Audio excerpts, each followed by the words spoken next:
नमस्कार मंडळी, श्री स्वामी समर्थ मंडळी. उद्या दिनांक 15 फेब्रुवारी उद्या आली आहे महाशिवरात्री. महाशिवरात्री या सणाला विशेष महत्त्व आहे. या दिवशी कोणतीही पूजा अर्चा करा, याचं पुण्यफळ आपल्याला 100% भोलेशंकर देत असतात.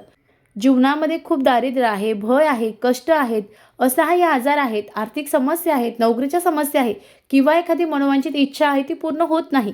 अहो म्हणजे मग यासाठी तुम्ही एक दिवसीय शिवलीलामृत ग्रंथाचं पारायण करा. 100% तुमची जी इच्छा आहे ती साक्षात भोलेनाथ पूर्ण करणार आहे.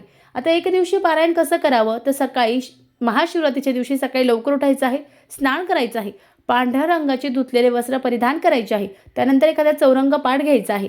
त्यावर तुम्हाला तुमच्याकडे जर भोलेशंकराचा पूर्ण परिवाराचा फोटो असेल तर फोटो ठेवायचा आहे. फोटोला अष्टगंध, फूल अर्पण करायचं आहे, नमस्कार करायचा आहे. त्यानंतर एक दिवा घ्यायचा आहे, दिवा लावायचा आहे. अखंड दिवा तुम्हाला या दिवशी तेवत ठेवायचा आहे. तुमच्याकडे जर शिवपिंड असेल तर शिवपिंडीला जलाभिषेक करा. यासोबत पंचामृताने शुद्ध जलाने अभिषेक करा, बेलपत्र अर्पण करा आणि नमस्कार करा. यानंतर धूपदीप लावायचा आहे. नैवेद्य म्हणून तुम्ही पांढरी मिठाई किंवा फळं ठेवू शकतात.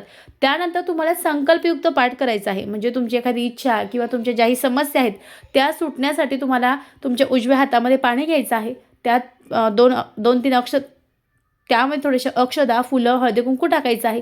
स्वतःचं नाव, गोत्राचा उच्चार करायचा आहे. तुमची जी इच्छा आहे ती भोलेशंकराला सांगायची आहे. परत हातातलं पाणी खाली टाकायचं आहे आणि संकल्पयुक्त आपल्याला हा पाठ करायचा आहे. आता 1 ते 14 अध्याय आहे. मग आपल्याला तुम्हाला काही बसण्याची अडचणी असेल, बसता येत नसेल तर तुम्ही खुर्चीवर बसा. काही दुसऱ्या अडचणी असेल तर तुम्ही मध्ये उठू शकतात. पण काही अडचण नसेल तर तुम्ही 1 ते 14 सलग पाठ म्हणायचे आहे. अगदी पाऊण तास 1 तास आपल्याला लागणार आहे.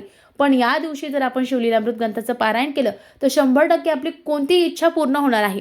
यासोबत उद्यापन कसं करायचं, तर आपल्याला त्या दिवशीच पूर्ण जे पारायण आहे ते 1 ते 14 वाचून घ्यायचं आहे. तुम्ही जोही फराळाचं घरात बनवणार आहात त्याचा नैवेद्य तुम्हाला भोलेशंकराला दाखवायचा आहे, शिवलीलामृत ग्रंथाला दाखवायचा आहे.